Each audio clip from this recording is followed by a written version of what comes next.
ایک صحابی حضور کی خدمت میں حاضر ہوئے، عرابی تھے، دیہات کے رہنے والے تھے۔ انہوں نے حضور کی بارگاہ میں ایک بات عرض کی کہ حضور اسلام کے حکام تو بہت سارے ہیں، آج بھی اگر آپ دیکھیں تو کتابیں بھری پڑی ہیں۔ پھر حضور ارشاد فرماتے تھے، صحابہ اس کو سنتے تھے، محفوظ کرتے تھے، آگے بیان فرماتے تھے۔ ان کا بہت سارے احکام ہیں اسلام کے، میں ایک دیہاتی شخص ہوں، مجھے کوئی ایک بات ارشاد کر دیجئے جو میرے لیے کافی ہو۔ تو آقا کریم نے اس شخص کو ایک بات ارشاد کی، فرمایا کہ ان تموتا و لسانک رطب من ذکر اللہ، تو اس حالت میں فوت ہو کہ تیری زبان اللہ کے ذکر سے تر ہو۔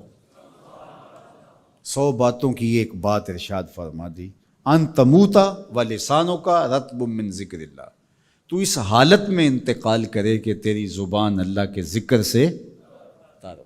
میں اور آپ اپنی زندگی اس طرح سے گزاریں کہ موت اچانک آئے یا طبی موت آئے، جس حالت میں بھی ہمیں موت آئے تو ہماری زبان عادی ہو اللہ کے ذکر کی، ادھر سے سانس ٹوٹ رہی ہو اور ادھر لبوں پر اللہ کا نام جاری ہو۔ جس شخص کا آخری کلمہ لا الہ الا اللہ ہوا، اللہ اس کو جنت میں داخل فرماتا ہے۔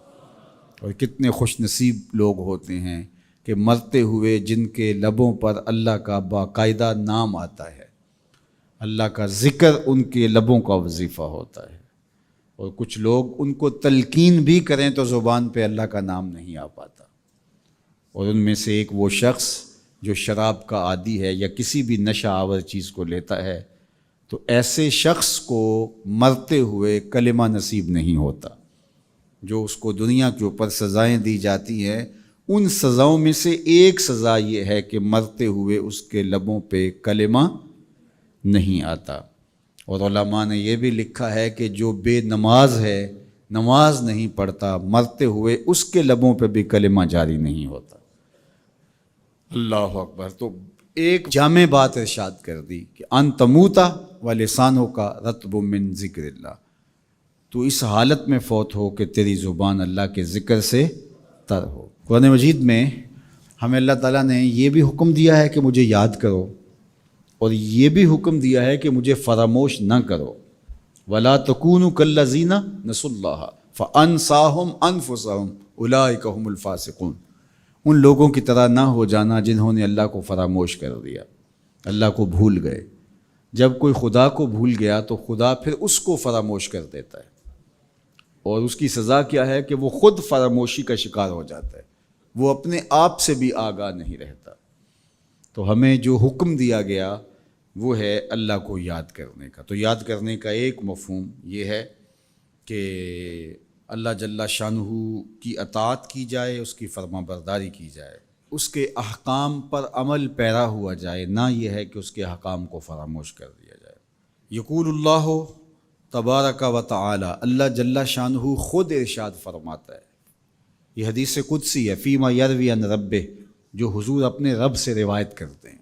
اللہ جل شانہ کیا ارشاد فرماتا ہے، سنیے، انا عند ظن عبدی بی، میرا بندہ میرے بارے جو گمان کرتا ہے میں ایسے ہی معاملہ کرتا ہوں، یعنی بندے کو میرے سے جو گمان ہے تو میں اس کے مطابق معاملت فرماتا ہوں۔ وَأَنَا مَعَهُ إِذَا ذَكَرَنِي، اور جب وہ مجھے یاد کرتا ہے میں اس کے ساتھ ہی ہوتا ہوں۔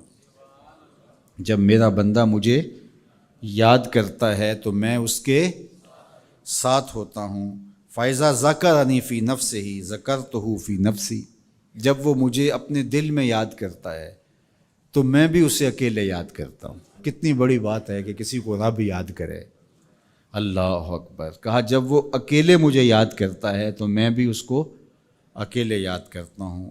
وَإِن ذَكَرَنِي فِي مَلَئٍ ذَكَرْتُهُ فِي مَلَئٍ خَيْرٍ مِّنْهُمْ، اگر وہ مجھے مجمع میں یاد کرتا ہے، لوگوں کے ہجوم میں یاد کرتا ہے، تو میں بھی اسے مجمع میں یاد کرتا ہوں جو اس مجمع سے بہتر ہے، اس اجتماع سے بہتر ہے۔ یہاں نیک بد گناہ گار سارے طرح کے لوگ ہیں، لیکن میں فرشتوں کے اجتماع میں یاد کرتا ہوں۔ اللہ اکبر۔ کیا منظر ہوتا ہوگا کہ جب اللہ فرشتوں میں کسی بندے کو یاد فرما رہا ہو، اللہ اکبر۔ اور ایک حدیث میں جو ہے وہ اس کے پھر آگے لفظ جو ہے یہ ہیں، میرا بندہ میری طرف اگر ایک بالشت چل کے آتا ہے تو میں ایک ذرا آتا ہوں، اور میرا بندہ میری طرف اگر 1 قدم آتا ہے 70 قدم آتا ہوں، اور اگر میرا بندہ میری طرف چل کر آتا ہے اتیت ہو ہر والا، میری رحمتیں دوڑ کے استقبال کرتی۔ اللہ اکبر۔ تو کتنی کرم نوازی ہوتی ہے جو اس کو یاد کرتا ہے۔ تو یاد کا چراغ کبھی بھی بجھنا نہیں چاہیے۔